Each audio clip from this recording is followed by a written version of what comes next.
Yes, it's another opening, another show. But not just any show. The show is titled Believe. It is a magnificent display of the incredible bond between man and killer whale.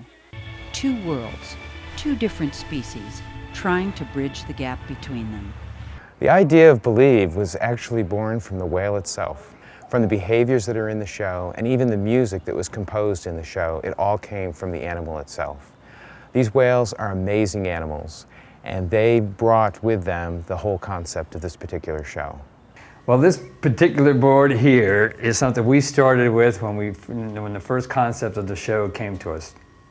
And this really is our heart and soul. We have 8 sequences really, if you count testimony, but 7 behavioral sequences that involve the whales. And we break each one down into each individual behavior. And what we started with was the first sequence, Shamu Alone. And we tried to marry behaviors to the feel of the music, the feel of the video. So this is what we've come up with over the course of the last 6 to 12 months. From the trainer summits and the ideas generated by the Believe team, we took those ideas back to the parks, talked about it with the in-house staff, and we put those sequences and those ideas into the emotional expressions that you'll see in the Believe show. That's not the biggest spot though. That's one, but the biggest one is immersion. Yeah. We got to make that decision on the fly to go 3 or 4. 3 or 4. It's 2 or 4, is it? No, it's 3 or 4. No. It's 3 flip-flops or 4? 4. Oh! Yeah, position would be 2 and 4. Okay. But Mindy's back there with us too to help us with time. right. So. But if we're short, take the tone, because if we're rushing as Kai and the group are coming back and Kayla's going out, the whole show can go out the door. Okay. We brought in a Broadway producer to help us establish what the overall content of the show would be.